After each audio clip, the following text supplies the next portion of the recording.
ஐந்து கரத்தோனை போற்றி, ஆணை முகத்தானை போற்றி, மூஷிக வாகனனை போற்றி, மூலப்பரம்பொருளை போற்றி, சித்தி புத்தி விநாயக பெருமானை போற்றி. குருவே சரணம். இணையத்தால் இணைய எங்களுக்கு வணக்கம்.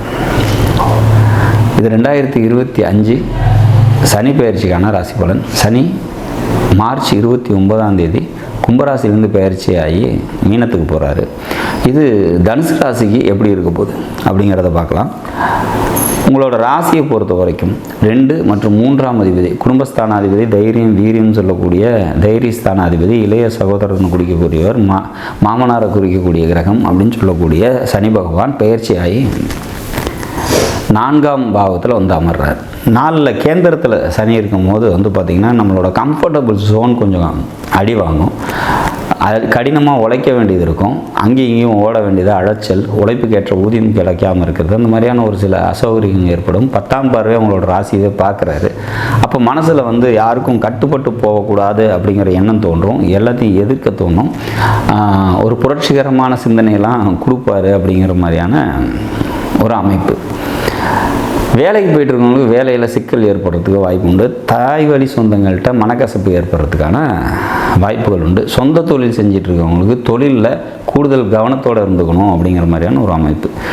இப்போ 4ஆம் வீட்டில் கேந்திர ஸ்தானத்தில் சனி இருக்கும்போது இது நற்பலன்களை தரத்துக்கு வாய்ப்பு இல்லை அப்படிங்கிறத நம்ம புரிஞ்சுக்கணும். ஆனால் இது எல்லாருக்குமே இப்படி தான்ப்பா இருக்குமா?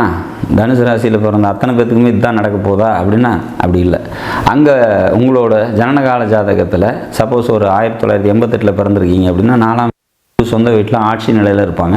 அப்போ அந்த ஆட்சி பெற்ற குரு மேலே சனி ட்ராவல் ஆகக்கூடிய டைம் வந்து பார்த்திங்கன்னா பல நன்மைகளை தரும்.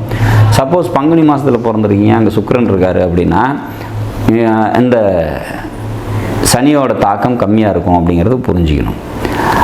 சப்போஸ் அங்கே ராகு இருக்குது அல்லது கேது இருக்குது, சூரியன் இருக்குது, செவ்வாய் இருக்குது அப்படின்னாக்கா இப்போ இந்த சனியோட வீரியம் இன்னும் கூடுதலாக இருக்கும் அப்படிங்கிறதையும் புரிஞ்சுக்கணும்.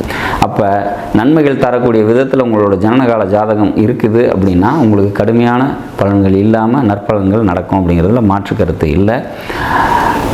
இதெல்லாம் எதுவுமே இல்லைப்பா, எனக்கு அங்கே அந்த கட்டமே காலியாக தான் இருக்குது, மீன ராசியில் எந்த கிரகமும் இல்லை அப்படின்னா கவலைப்பட தேவையில்லை. உங்களோட ஜனனகால ஜாதகத்தில் இப்போ நடப்பு திசை உங்களுக்கு சப்போர்ட்டிவிட்டியாக இருக்கும்போது இந்த கோச்சாரத்தோட பாதிப்பு உங்களுக்கு பெருசாக இருக்காது. அப்போ இதுக்கு விதி அப்படிங்கிறது எவ்வளவு கடினமானதோ அதே போல் விதி விலக்குங்கிறது ஏராளமாக இருக்கும் அப்படிங்கிறத நம்ம புரிஞ்சுக்கணும். அப்படிங்கிறதுக்காக தான் அதை சொல்கிறோம். ஒரு கிரகம் கோச்சாரத்தில் ஒரு தீமையை தரக்கூடிய விதத்தில் வந்து அமரும்போது எல்லாருக்கும் ஈவனாக தீமையை தந்துருமா அப்படின்னா இல்லை, பல விதிவிலக்குகள் உண்டு அப்படிங்கிறதையும் புரிஞ்சுக்கணும்.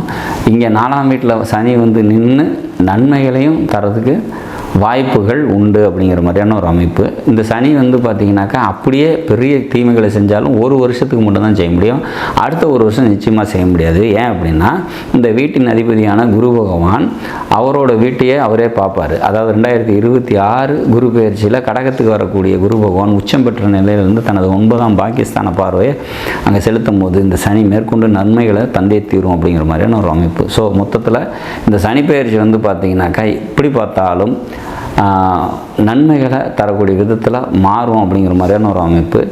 ஊர் எல்லையில் இருக்கக்கூடிய காவல் தெய்வ வழிபாடு கூடுதல் சிறப்பையும் நன்மையும் உங்களுக்கு தரும். உங்களால் முடிஞ்ச உதவியை சனிக்கிழமை அன்னைக்கு வந்து பார்த்திங்கனாக்கா அன்னதானம் பண்ணி ஒரு 4 பேருக்கு உங்களால் முடிஞ்ச உதவிகளை செஞ்சுக்கிட்டு வாங்க.